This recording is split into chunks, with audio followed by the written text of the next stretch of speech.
The Taiwan War has begun. They've taken Okinawa. Oh my god, I didn't realize they do that. We just sunk their pride of the fleet. Taiwan maintains independence. The Indo-Pakistan War was over, which India won, which puts us in an even better position. Pacific Defense Treaty completely surrounds. An Iron Curtain has descended across Asia. 915 divisions minimum. Excuse me? 5 million manpower minimum. Big war in Asia. Uh-oh. This is the biggest war I've ever... 1,200 divisions against my faction, the Pacific Treaty Organization.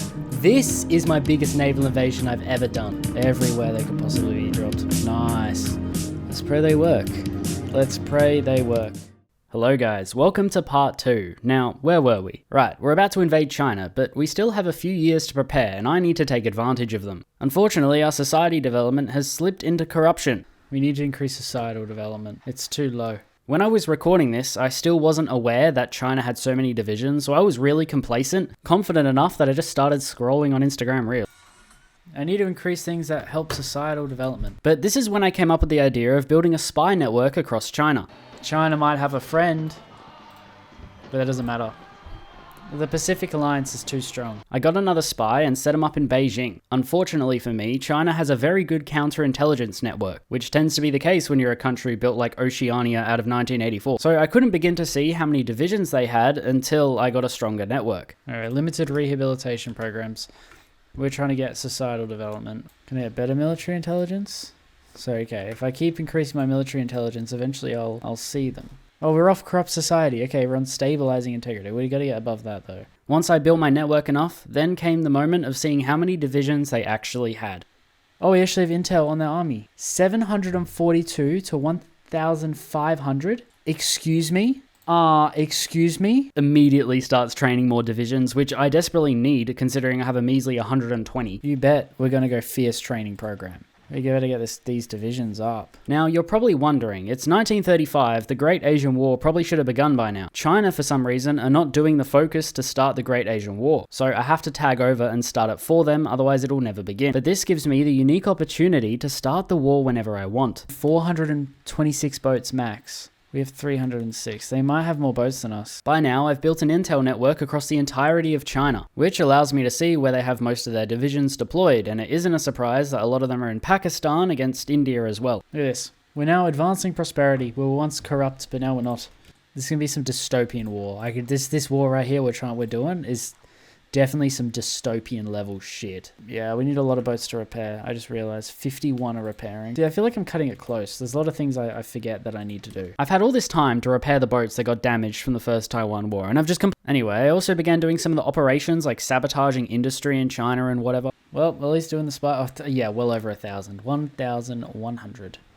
My Special Forces cap has also gotten really high, so instead of making more Marines, I decided to improve the Marine divisions. By now, our army is 2.72 million men big. If I can get it to 3 million, I think I'll be happy, because I still have my allies like India, who definitely have millions in their army as well. This will live up to its name, the Great Asian War. Another 20. Oh my god. I've gotten to the point where I've run out of generals, and I have no more command power to promote those generals. And each general can only hold 18 divisions instead of 24 in this mod, so it's getting a bit of a problem. By 1939, I tagged over to China to see what the hell they were doing. This is when I noticed that they wouldn't start the focus, so I started it for them, and the Great Asian War would begin. I've wasted enough of your time, let's go. Big Asian War has begun. Okay, we did it, we started it.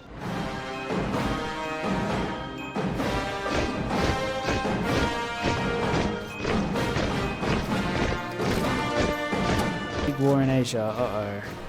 This is the biggest war I've ever... 1,200 divisions against is China and their allies. Against my faction, the Pacific Treaty Organization. With the commencement of the Great Asian War, it gave us a new focus tree, which is very important because it'll allow us to attack in certain areas without huge debuffs, and prevent war exhaustion from taking its toll. However, on my first attempt, I didn't really realize this. Next, the reserve fleet was deployed, which increased the size of our navy by another 70 boats. On top of that, I put some naval bombers over the East China Sea, and did convoy raiding with my submarine fleet. There's no way that any of their convoys or navy is getting through, and all we have to do is wait to encounter their navy. Look at this naval battle here. We won it. That's barely a victory. We sunk their pride of the fleet. For for the second war in a row. Without a doubt, we have maintained supremacy over the sea, but I'm afraid China has supremacy over the air. And so when North Korean forces commenced their invasion of South Korea, our planes were getting obliterated, so all I could do was put troops there and hope they survived. Yeah, our guys are kind of dying. I don't know if we're winning this air battle. Oh no, we're winning, somehow. I then decided to launch all my invasions into eastern China. This first attempt was doomed to fail. I had no idea about the war exhaustion mechanic, nor about the unplanned defensive modifiers that give you negative 50% attack and organization if you don't get rid of it. Just look at the Chinese divisions here, look how many there are. This isn't vanilla Hearts of Iron 4, I gotta play smarter. So I reloaded a save, and this time I'd be more determined to do things right.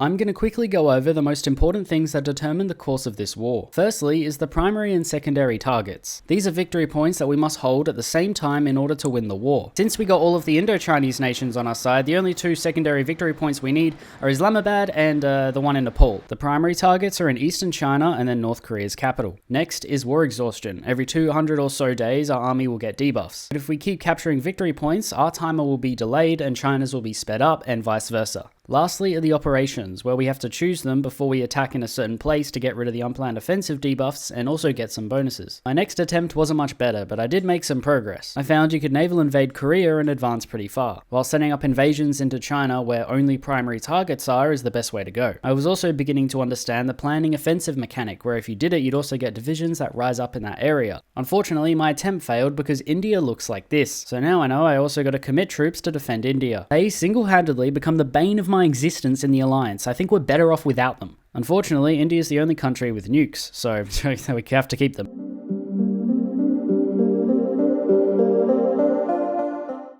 Okay.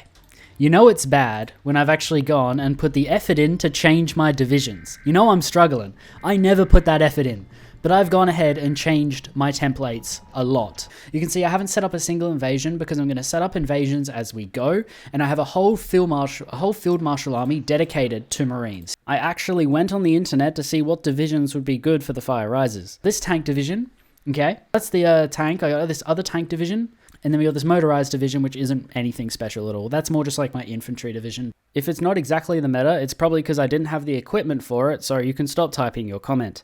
I might commit troops to Pakistan as well, because India does need help. India cannot hold a single one of their fronts. In every playthrough so far, they have collapsed on all three, and if there's one I don't commit to, even against Bhutan, they lose. When I commenced my invasion of North Korea, I managed to encircle so many divisions there. I played on 2-speed, and I had to do it so meticulously not to let any Chinese divisions in or them break out. Yeah, maybe it'll be them capitulated. They're already at 98. After closing the encirclement, I came to the realization that you have to take every province of Korea to capitulate North Korea. Fortunately, I was able to do this, and I unlocked more focuses after capitulating North Korea. We've defeated North Korea. I then planned an invasion so big from Qingdao into Manchuria, also making sure I was clicking the decisions to get rid of the unplanned offensive modifiers where I was invading. I launched the invasion, and it was successful at the beginning. I was hoping to reach the Russian border and pull off an encirclement in Manchuria. Well, that was the goal. Unfortunately, it didn't turn out this way, and when I saw India capitulated, I had to restart. But I had made progress. I had made a save game after I beat North Korea, so we're going to be continuing from there.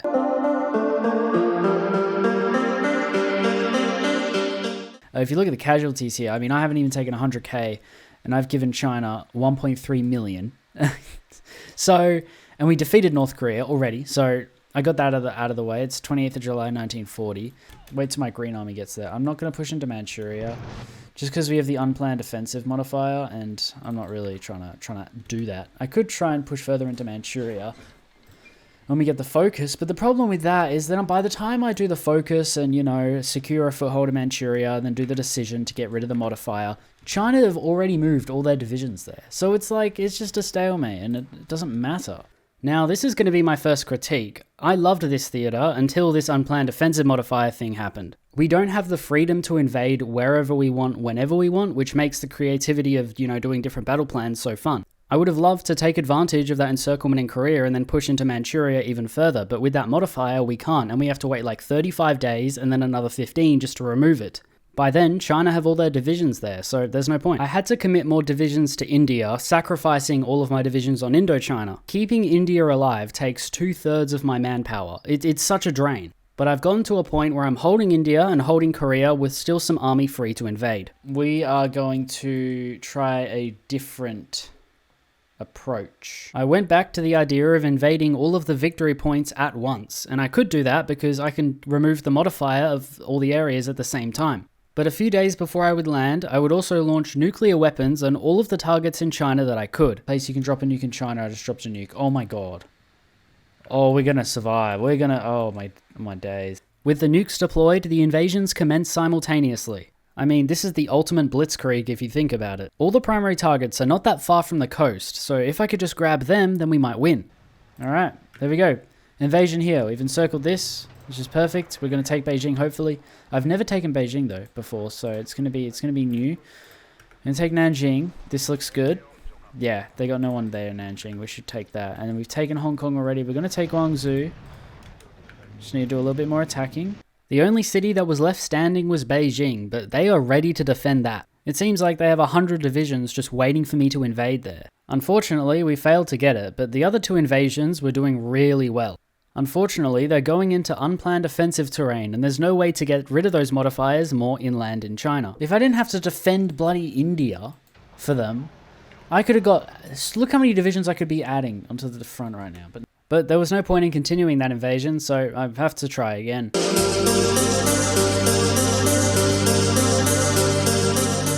Okay, I'm back. It's the following day, again, and oh, this campaign has taken me forever. But I've gone ahead and made a save game where I go back to here, alright? I've beaten Korea, I've set up invasions into the 3 main primary victory point areas, and I'm about to complete straight into the Dragon's Lair. And then when I'm ready to go, I'll launch Shanghai and this one at the same time. I'll make sure all the offensives, and I'll drop the nukes.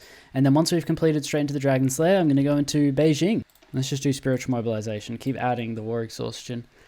Let's not let it get too bad. As we can attack into Nepal, I don't trust it or believe it.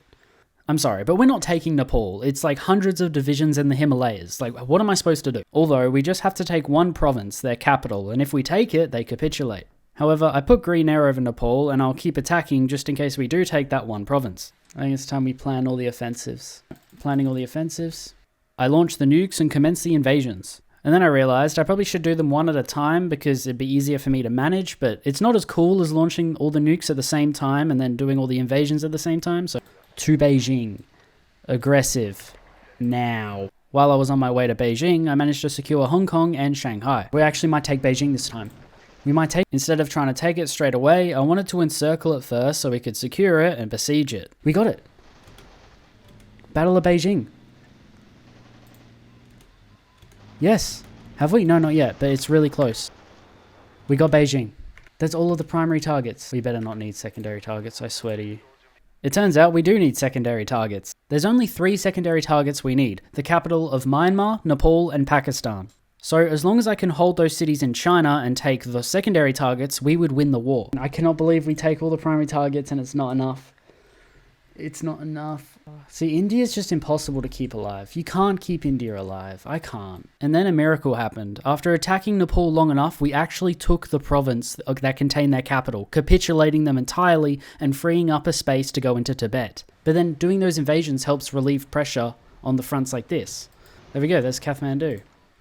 We just defeated Nepal. Now there's only 2 victory points left, the capital of Myanmar, which I set up an invasion into, and Islamabad in Pakistan, which we could nuke. Meanwhile, the huge portion of my army that I was using to defend India from Nepal was entering Tibet. But my armies in the eastern front were really struggling to hold those cities. Like, Pakistan's actually falling now. Look, we're going to take Islam. We just need Islamabad. It's like right there. We're already winning that. While the capital of Pakistan was falling, my invasion into Myanmar landed and I took their capital with ease. Finally, I broke into Pakistan and took Islamabad. We had got all of the victory points. But the war didn't end, because sadly, just before I took Islamabad, I lost Beijing. If they had just held Beijing a little bit longer, we would have won the war, and perhaps we could still win it. I mean, just because they pushed our naval invasions out doesn't mean they're going to invade us. We still have naval supremacy. Plus, Pakistan and Nepal will be out of the picture, and much of Indochina is back on our side. Not to mention our advance into Tibet. I can just train more divisions and redo the naval invasions. The problem is that the game is in December of 1941, and it is running horribly. The reason is because China wouldn't start the Great Asian War when they're supposed to, so it started a lot later because I had to tag over. This disadvantaged me more than China in so many ways, including being able to mobilize like 1,500 divisions. Whereas if it started in 1930s, where it's supposed to, they would have maybe 900 divisions. Anyway, I'm calling this a win. If I don't, the video would not be out on time. Not to mention, like past 1940, the game kept crashing. I don't want to hear a single complaint, okay? In fact, I want to see comments saying, good job for winning, all right? Because I did win, all right? We did. However, I am going to show you what happens to China when they lose.